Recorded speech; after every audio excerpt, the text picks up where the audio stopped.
गुरु ग्रंथ साहब जी महाराज तिन्हां दे पावन मुबारक चरणों दे विच आप जी जुड़ बैठे हो। फतेह दी सांझ पाउने जी। वाहिगुरू जी का खालसा, वाहिगुरू जी की फतेह।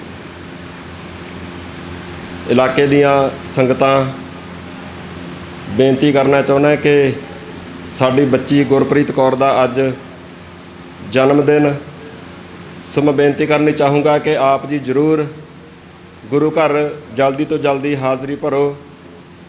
मन में ख्याल सीगा कि अपने बच्चे का जन्मदिन सानू सारिਆਂ ਨੂੰ गुरु घर ही, क्योंकि साढ़े सारे दुख ते सुख जो कुछ भी हुंदे ने गुरु दे नाल ही हुंदे ने, गुरु की हजूरी दे विच ही हुंदा। आपां घरां दे विच जां गुरु घर दे विच जदों भी कोई खुशी का समागम हुंदा जां गमी का प्रोग्राम हुंदा कोई भी, तां आपां सारे जाणदे हां कि जदों समाप्ति हुंदी है तां उस वेले आनंद साहिब जी का जाप कीता जांदा है। आनंद भया मेरी माए सतगुरु मैं पाया। भी भावें दुख वा ते भावें सुख है, आनंद जिहड़ा हैगा उही है। सिख दे मन विच एक आनंद गुरु साहिब जी कृपा करन। सो वैसे आपां जदों बाणी पढ़दे हां ते गुरु साहिब जी सानू ये गल कहिंदे ने कि जननी जानत सुत वड्डा होत है, इतना कन जाना कि दिन दिन औध घटत है। उम्र जिहड़ी है बच्चे दी वो तो दिनों दिन घटदी जा रही है। माँ बड़ा खुश हुंदी है कि मेरा बच्चा या मेरी बच्ची अज साल दी हो गई, अज 50 साल का हो गया बच्चा, अज मैं 20 वरियां का हो गया। तो गुरु साहब जी कहते भई इदां दी गलबात कोई नहीं हैगी, इउं सानू लगदा है। पर जे कोई 60 साल की उम्र लिखा के आया तो अज 1 साल उहदी जिंदगी का घट गया। तो आपां गुरु की हजूरी विच फिर आउंदे की करन वास्ते आ। जन्मदिन मैं बेनती करा कि एक सिर्फ शुकराना करन वास्ते गुरु महाराज जी का, जिहड़ी मेरे अपनी मन की गल है कि पिछले 1 साल तो इत्थे लागे आपां रहिंदे आ ते साडी बच्ची इस गुरु घर दे नाल जुड़ी हुई है। 1 वरा हो गया, अज साडी बच्ची 1 साल की हो गई और लगातार तकरीबन गुरु घर हाज़री भरन आउंदी है। चंगा लगदा मन नूं कि साडे बच्चे जदों आपां शुरू तो अपने बच्चों नूं गुरु घर दे नाल जोड़ के रखांगे तां साडे बच्चे वड्डे हो के भटकणगे नहीं।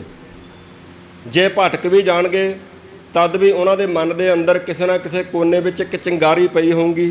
वो जिहड़ी चिंगारी है किसी वेले भी फिर दोबारा भांबड़ दा रूप बन जाती हुंदी है।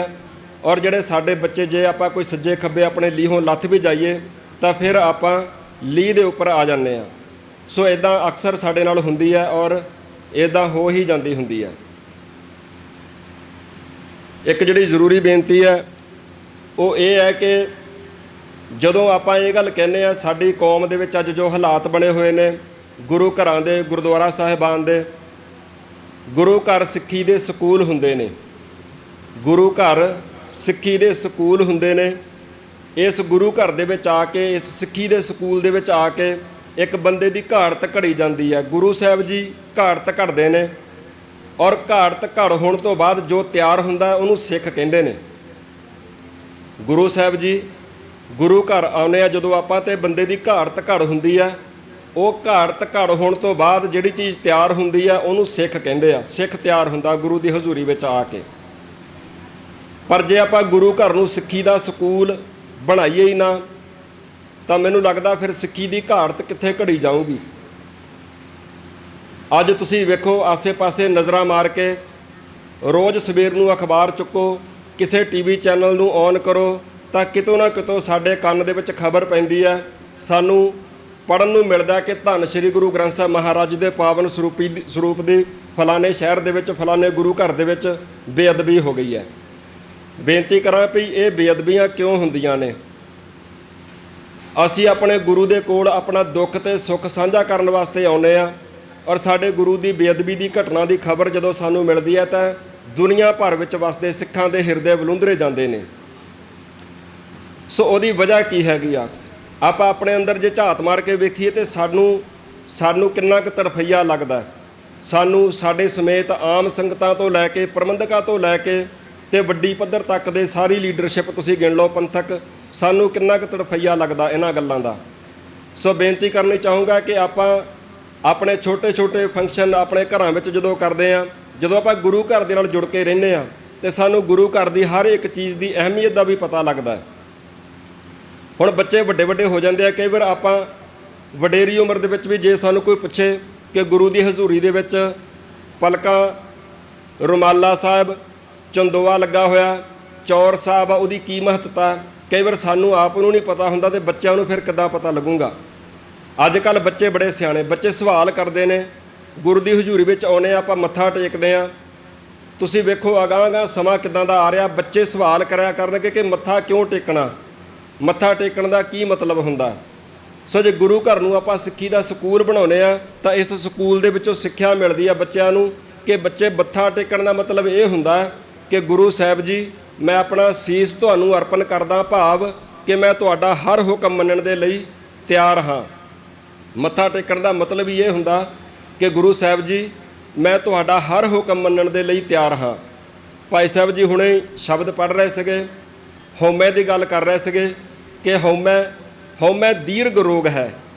हौमे एक वड्डा रोग हैगा, बड़ा संघना एक रोग हैगा, दारू भी इस माहे।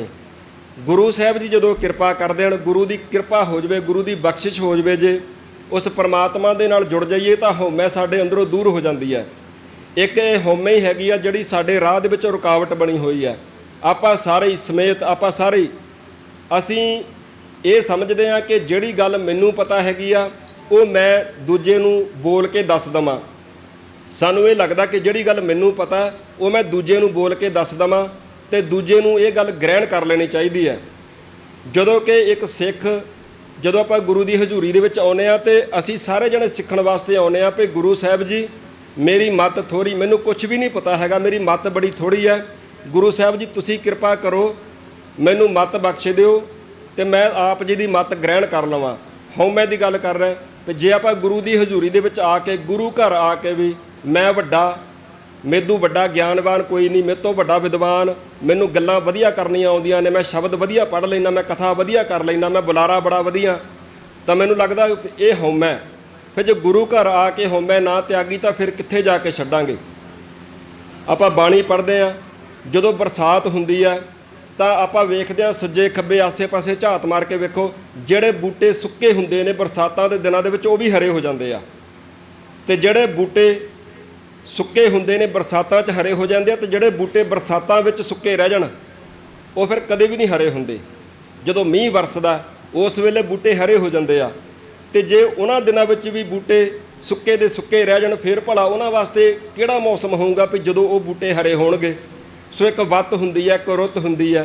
आपां मनुੱਖਾ जन्म दे विच आए आ, आपां सारे जाणे ये वत है, ये रुत है, चंगियां गल्लां नूं ग्रहण कर सकते हैं, अपने अंदर धारण कर सकते हैं। और जे इस जन्म दे विच आपां धारण ना कीतियां तां फिर होर भला किहड़ा जन्म होऊगा जिस जन्म दे विच आपां चंगियां गल्लां धारण करांगे। सो मैनूं लगदा कि आपां बच्चों दे पिछे जे गल चली, साडे एक रिवाज हो गया, साडा कल्चर बिगड़ गया, साडा सभ्याचार असीं अपने हत्थीं आप विगाड़ लिया। साडा जिहड़ा सिख सभ्याचार आ गुरु सवारिओ, घरां विच बच्चों के जन्मदिन मनाउने आ। हुण बच्चों के दिलो दिमाग दे विच भी गल हुंदी है कि पापा जी केक कटना शाम नूं अज, काहदे वास्ते भी बच्चे का जन्मदिन आ। बच्चों के साडे रिश्तेदार भी आउंदे, वो भी कहंदे केक कट लो, बच्चे का जन्मदिन आ। मैं बेनती करां आपां अपना इतिहास अपना सभ्याचार पड़चोल के वेखीए। साडे सिख धर्म दे विच केक कट्टण दी कोई महत्ता नहीं हैगी, कोई महानता नहीं हैगी। साडे धर्म दे विच गुरु की हजूरी दे विच केवल अरदास है, और गुरु की हजूरी दे विच कड़ाह प्रसादी देग तैयार करके अरदास बेनती करनी, सिर्फ इदू ज़्यादा होर साडे वो उन्हां दा जिन्हां दा कल्चर हैगा उन्हां नूं मुबारक। सो असीं अपना कल्चर जिहड़ा हैगा अपने हत्थीं बिगाड़ते जा रहे हैं। साडे बच्चे जिन्हां स्कूलों दे विच जाके पढ़ाइयां करदे ने, तुसीं वेखो उत्थे स्कूलों विच बच्चों नूं आख्या जांदा कि तुसीं पंजाबी विच गल नहीं करनी, तुसीं हिंदी बोलनी है, हिंदी भाषा विच गल करनी है, जां तुसीं अंग्रेजी भाषा विच गल करनी है। साडे बच्चे पंजाबी नहीं बोलते। फिर तुसीं देखो साडे हालात किदां दे बन गए। असीं गुरु के सिख हाँ, असीं पंजाब दी धरती दे उपर रहण वाले, पंजाब दी धरती साडी अपनी धरती जिथे कदी साडे राज भाग हुंदे सगे।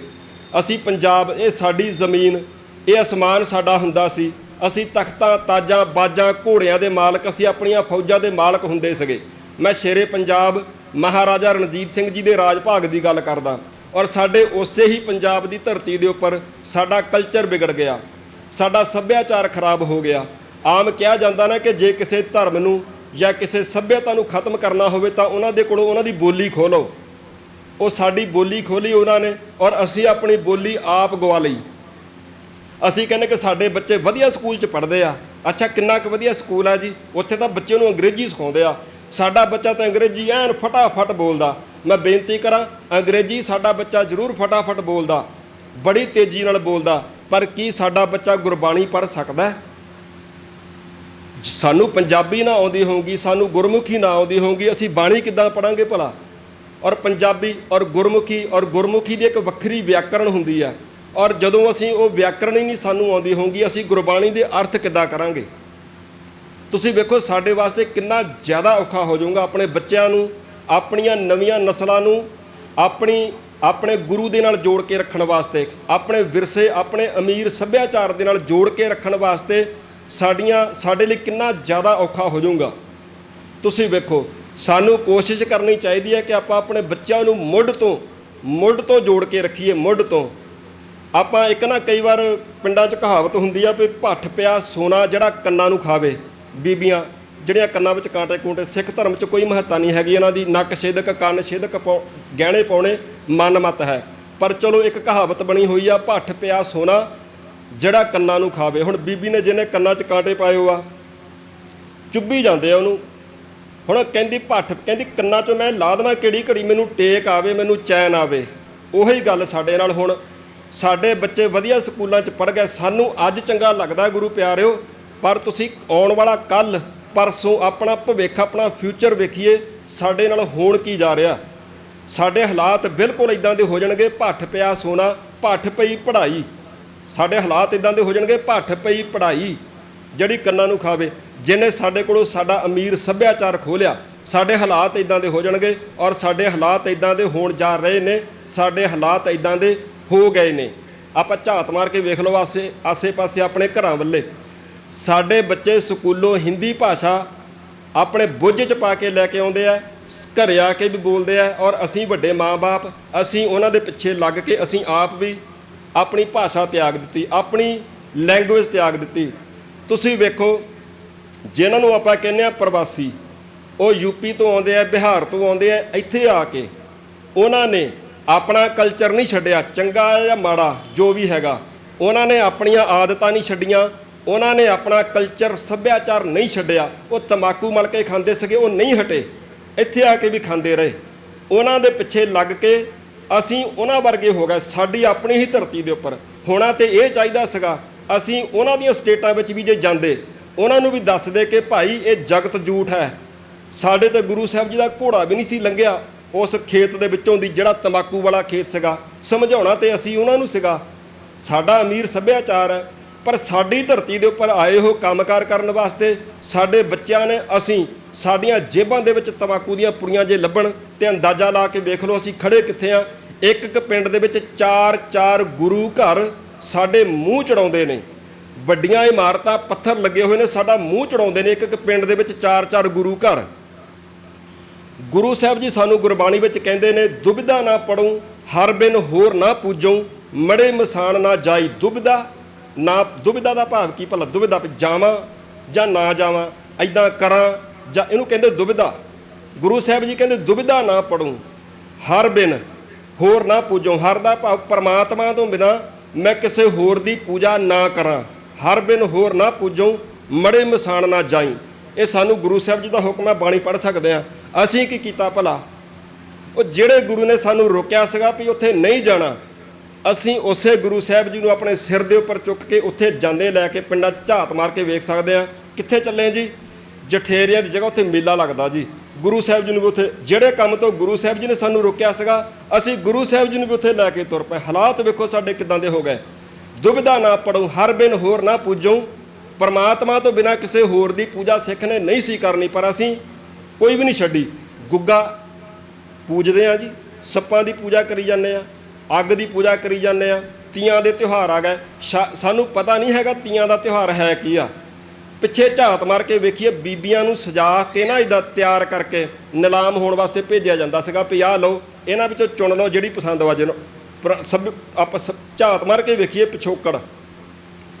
ਜਿਹੜੀਆਂ ਚੀਜ਼ਾਂ ਸਾਡੇ ਵਾਸਤੇ ਸ਼ਰਮ ਵਾਲੀਆਂ ਸੀਗੀਆਂ, ਉਹਨਾਂ ਨੂੰ ਆਪਾਂ ਅਡਾਪਟ ਕਰਕੇ ਆਪਣਾ ਕਲਚਰ ਬਣਾ ਕੇ ਆਪਣੇ ਘਰੇ ਬਹਾ ਲਿਆ, ਆਪਣੇ ਵਿਹੜਿਆਂ ਵਿੱਚ ਥਾਂ ਦੇਤੀ ਉਹਨਾਂ ਚੀਜ਼ਾਂ ਨੂੰ। ਤੁਸੀਂ ਵੇਖ ਕੇ ਦੇਖੋ ਅਸੀਂ ਖੜੇ ਕਿੱਥੇ ਆ, ਅਸੀਂ ਆ ਕਿੱਥੇ ਗਏ, ਕਿੱਥੋਂ ਤੁਰੇ ਸੀਗੇ, ਕਿੱਥੇ ਆ ਗਏ। ਗੁਰੂ ਸਾਹਿਬ ਜੀ ਨੇ ਸਾਨੂੰ ਮਾਣ ਬਖਸ਼ਿਆ ਸੀਗਾ। ਇੱਕ ਬੰਦਾ ਜਿਹੜਾ ਗੁਰੂ ਦਾ ਸਿੱਖ ਬਣਦਾ ਸੀ ਉਹਦੇ ਮਗਰ ਸਿੰਘ ਲਫ਼ਜ਼ ਲਾਇਆ ਸੀ ਗੁਰੂ ਸਾਹਿਬ ਜੀ ਨੇ। ਖਾਲਸਾ ਆਖਿਆ ਸੀਗਾ, ਖਾਲਸਾ ਮੇਰੋ ਰੂਪ ਹੈ ਖਾਸ। ਗੁਰੂ ਸਾਹਿਬ ਜੀ ਨੇ ਸਾਨੂੰ ਆਪਣਾ ਰੂਪ ਬਖਸ਼ ਦਿੱਤਾ ਸੀਗਾ। ਖਾਲਸਾ ਮੇਰੋ ਸਤਿਗੁਰ ਪੂਰਾ, ਗੁਰੂ ਸਾਹਿਬ ਜੀ ਨੇ ਖਾਲਸਾ ਮੇਰੋ ਸਤਿਗੁਰ ਪੂਰਾ, ਸਾਨੂੰ ਇੰਨਾ ਜ਼ਿਆਦਾ ਮਾਣ ਗੁਰੂ ਸਾਹਿਬ ਜੀ ਨੇ ਦਿੱਤਾ। ਔਰ ਅਸੀਂ ਗੁਰੂ ਸਾਹਿਬ ਜੀ ਦੇ ਦਿੱਤੇ ਹੋਏ ਮਾਣ ਨੂੰ ਮਿੱਟੀ ਘੱਟੇ ਰੋਲਣ ਵਿੱਚ ਕੋਈ ਕਸਰ ਬਾਕੀ ਨਹੀਂ ਛੱਡੀ। ਆਪਣੇ ਬੱਲੇ ਝਾਤ ਮਾਰ ਕੇ ਵੇਖੀ ਜਾ। ਮੈਂ ਬੇਨਤੀ ਕਰਾਂ, ਕਈ ਵਾਰ ਆਪਾਂ ਨਾ ਜਦੋਂ ਇਹਦਾ ਵਿਚਾਰਾਂ ਕਰਦੇ ਆ, ਸੰਗਤ ਵਿੱਚ ਬੈਠੇ ਹੁੰਦੇ ਆ ਜਾਂ ਘਰੇ ਮਹੱਲੇ ਵਿੱਚ, ਆਮ ਕਰਕੇ ਅਸੀਂ ਵੇਖਦੇ ਆ ਵੀ ਜਿਹੜੀ ਗੱਲ ਨਾ ਅੱਜ ਗੁਰਦੁਆਰਾ ਸਾਹਿਬ ਸੁਣੀ, ਇੱਕ ਬਾਬੇ ਨੇ ਬੋਲੀ, ਇੱਕ ਬੰਦੇ ਨੇ ਬੋਲੀ, ਜਿਹੜਾ ਸਾਡਾ ਗੁਆਂਢੀ ਨਾ ਇਦਾਂ ਕਰਦਾ, ਇਹ ਅਸੀਂ ਇਹ 'ਚ ਬੜੇ ਖੁਸ਼ ਹੁੰਦੇ ਆ ਵੀ ਇਹ ਕਰਦਾ ਇਦਾਂ। ਮੈਂ ਬੇਨਤੀ ਕਰਾਂ, ਇਦਾਂ ਨਹੀਂ। ਜਿਹੜੀ ਗੱਲ ਗੁਰੂ ਸਾਹਿਬ ਜੀ ਸਾਨੂੰ ਕਹਿੰਦੇ ਨੇ, ਅਸੀਂ ਆਪਣੇ ਵੱਲੇ ਜੇ ਵੇਖੀਏ ਕਿ ਮੈਂ ਕੀ ਕਰਦਾ ਹਾਂ, ਫਿਰ ਸਾਡੀ ਸੁਧਾਈ ਹੋਣੀ ਆ। ਜੇ ਆਪਾਂ ਕਿਹਾ ਵੀ ਜਿਹੜਾ ਮੇਰੇ ਨਾਲ ਬੈਠਾ ਬੰਦਾ ਇਹ ਕਰਦਾ ਇਦਾਂ, ਇਹ ਕਰਦਾ ਸੱਪਾਂ ਦੀ ਪੂਜਾ, ਫਿਰ ਗੱਲ ਨਹੀਂ ਬਣਨੀ। ਅਸੀਂ ਆਪਣੇ ਜਿਹੜੀਆਂ ਸਾਡੇ ਵਿੱਚ ਕਮੀਆਂ ਨੇ ਆਪਾਂ ਉਹਨਾਂ ਨੂੰ ਦੂਰ ਕਰਨ ਦਾ ਯਤਨ ਕਰੀਏ। ਮੇਰੇ ਨਾਲ ਉਚੇਚੇ ਤੌਰ ਤੇ ਮੈਂ ਵੀਰ ਸਰਦਾਰ ਨੋਬਲਜੀਤ ਸਿੰਘ ਜੀ, ਬੜਾ ਚਿੱਤ ਸੀਗਾ ਕਿ ਹੋਰ ਬਹੁਤ ਸਾਰੇ ਸੱਜਣਾਂ ਨੂੰ ਇੱਥੇ ਸੱਦੀਏ, ਇਲਾਕੇ ਦੀਆਂ ਸੰਗਤਾਂ ਸਾਰੀਆਂ ਹਾਜ਼ਰ ਹੋਣ, ਇੱਥੇ ਬੈਠ ਕੇ ਵਿਚਾਰਾਂ ਦੀ ਸਾਂਝ ਪਾਈਏ, ਆਪਾਂ ਗੁਰੂ ਦੇ ਨਾਲ ਜੁੜਨ ਦਾ ਯਤਨ ਕਰੀਏ। ਆਨੇ ਬਹਾਨੇ ਬੱਚੀ ਦੇ ਜਨਮ ਦਿਨ ਦਾ ਤਾਂ ਇੱਕ ਬਹਾਨਾ ਹੀ ਹੁੰਦਾ, ਕਿਉਂਕਿ ਸਾਡਾ ਕਲਚਰ ਨਹੀਂ ਹੈਗਾ ਕੇਕ ਕੱਟਣੇ, ਜਨਮ ਦਿਨ ਮਨਾਉਣੇ। ਸਾਡੀ ਉਮਰ ਘਟਦੀ ਜਾ ਰਹੀ ਹੈ। ਇੱਕ ਸਿਰਫ ਗੁਰੂ ਦਾ ਸ਼ੁਕਰਾਨਾ ਕਰਨ ਵਾਸਤੇ ਗੁਰੂ ਦੀ ਹਜ਼ੂਰੀ ਵਿੱਚ ਕੇਵਲ ਤੇ ਕੇਵਲ ਇੱਕ ਅਰਦਾਸ ਅਰਜ਼ੋਈ, ਇੱਕ ਬੇਨਤੀ ਕਰਨ ਵਾਸਤੇ ਆਪਾਂ ਆਉਂਦੇ ਆ। ਸਿਰਫ ਇਸੇ ਵਾਸਤੇ ਆਪਾਂ ਆਏ ਵੀ ਇਸੇ ਵਾਸਤੇ ਹੈਗੇ ਆ। ਪਰ ਇੱਕ ਬਹਾਨੇ ਚਲੋ ਵੀ ਆਪਾਂ ਗੁਰੂ ਦੇ ਨਾਲ ਜੁੜ ਸਕੀਏ, ਗੁਰੂ ਦੀਆਂ ਚਾਰ ਗੱਲਾਂ ਆਪਾਂ ਇੱਕ ਦੂਜੇ ਨਾਲ ਸਾਂਝੀਆਂ ਕਰ ਸਕੀਏ। ਇਸ ਕਰਕੇ ਮੈਂ ਉਚੇਚੇ ਤੌਰ ਤੇ ਸਰਦਾਰ ਨੋਬਲਜੀਤ ਸਿੰਘ ਜੀ ਆਵਾਜ਼ੇ ਕੌਮ ਜਥੇਬੰਦੀ ਦੇ ਵੀਰ ਹੈਗੇ ਨੇ, ਮੈਂ ਉਹਨਾਂ ਨੂੰ ਬੇਨਤੀ ਕਰੂੰਗਾ ਕਿ ਉਹ ਕੁਝ ਮਿੰਟ ਵਿਚਾਰਾਂ ਦੀ ਸਾਂਝ ਪਾਉਣ, ਤਾਂ ਕਿ ਸਾਡੇ ਬੱਚੇ ਅਸੀਂ ਜੁੜ ਸਕੀਏ। ਸਾਡੇ ਵਿੱਚ ਜੇ ਕਮੀਆਂ ਹੈਗੀਆਂ ਤਾਂ ਇਹ ਨਾ ਸੋਚੀਏ ਕਿ ਮੇਰੇ ਆਪਣੇ 'ਚ ਘਾਟ ਵਾ ਤੇ ਮੈਂ ਬੱਚੇ ਨੂੰ ਇਸ ਪਾਸੇ ਨਹੀਂ ਲਾਉਣਾ। ਕੋਈ ਸ਼ਰਮ ਵਾਲੀ ਗੱਲ ਨਹੀਂ ਹੈਗੀ। ਮੇਰੇ 'ਚ ਜੇ ਕੋਈ ਘਾਟ ਹੈਗੀ ਆ, ਗਿਰਾਵਟ ਹੈਗੀ ਆ, ਕੋਈ ਐਡੀ ਗੱਲ ਨਹੀਂ। ਆਪਣੇ ਬੱਚਿਆਂ ਨੂੰ ਪਰ ਆਪਾਂ ਚੰਗੇ ਪਾਸੇ ਲਾ ਦਈਏ, ਸਾਡਾ ਭਵਿੱਖ ਸਵਰ ਜਾਊਗਾ, ਸਾਡੀ ਇਹ ਧਰਤੀ ਸਵਰ ਜਾਊਗੀ। ਨਹੀਂ ਤਾਂ ਹਾਲਾਤ ਸਾਡੇ ਸਾਹਮਣੇ ਹੈਗੇ ਆ, ਉਹ ਸਾਡੇ ਕਿਸੇ ਤੋਂ ਵੀ ਲੁਕੇ ਹੋਏ ਨਹੀਂ ਹੈਗੇ ਜੀ। ਵਾਹਿਗੁਰੂ ਜੀ ਕਾ ਖਾਲਸਾ, ਵਾਹਿਗੁਰੂ ਜੀ ਕੀ ਫਤਿਹ।